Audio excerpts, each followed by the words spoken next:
आपको सीधे एक बार फिर लिए चलते हैं कर्नाटक का टीके शिव कुमार और सिद्धारमैया की प्रेस कॉन्फ्रेंस में। Connected to that, they have to support us on irrigation. They have to support us on all other activities, whatever there. Lot of financial sectors are due. Karnataka is a state, very important state in the country, where India can be seen through Karnataka and Bangalore. This is the state what we are going to do. We will do. तो ये बड़ी खबर आपको बता रहे हैं और अभी ये प्रेस कॉन्फ्रेंस चल रही थी। इससे पहले आपने देखा कि सिद्धारमैया की तरफ से बात रखी जा रही थी और अब डीके शिव कुमार अपनी बात रख रहे हैं और उनका कहना है कि हमारी प्राथमिकता कर्नाटक का विकास है। इससे पहले सिद्धारमैया ने कहा था कि डीके शिव कुमार से ना कोई मतभेद था, ना मतभेद है और ना मतभेद आगे रहेंगे।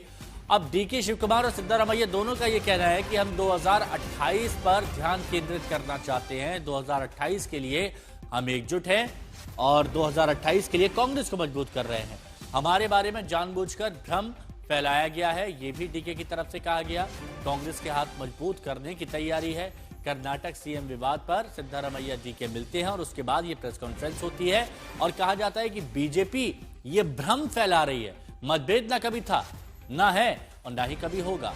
दोनों नेताओं के बीच नाश्ते पर यह बात हुई और उसके बाद बताते हैं कि मुलाकात बहुत अच्छी रही और अब प्रेस कॉन्फ्रेंस करते हुए अपनी बात रखी जा रही है। पहले सिद्धारमैया और अब डीके शिव कुमार जो ये कह रहे हैं कि कोई मतभेद नहीं है, 2028 की तैयारी की जा रही है और कांग्रेस को मजबूत करने के ऊपर अभी पूरा फोकस रहा है। साथ ही कर्नाटक के विकास की बात कही गई कि कर्नाटक को और विकसित करना है।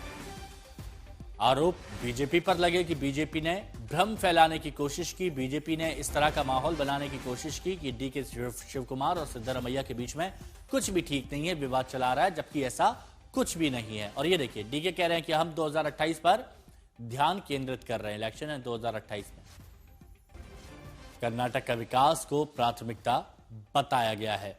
हालांकि सीएम पद को लेकर कि 2.5 साल के फॉर्मूले, इस पर अभी तक कुछ भी स्पष्ट नहीं कहा गया।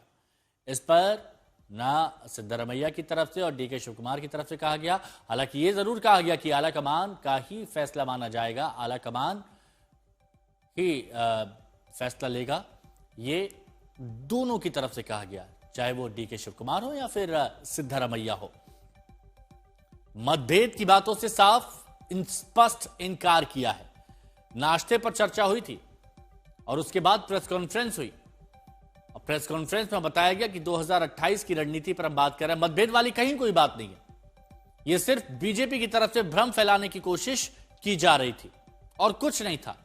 यह भी कहा गया कि कर्नाटक की जनता हमारे साथ है। डीके ने कहा कि मंत्री पद के लिए कुछ विधायक दिल्ली गए थे, हमारी प्राथमिकता कर्नाटक का विकास है।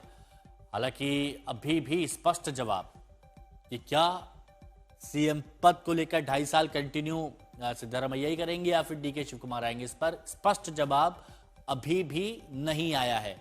और इसी का इंतजार कर्नाटक की जनता भी कर रही है और देश की जनता भी कर रही है कि आखिर कर्नाटक में हो क्या रहा है। मुलाकात के बाद क्या एक सहमति बन पाई? अभी भी आला कमान की बात की जा रही है, आला कमान के फैसले की बात कही जा रही है।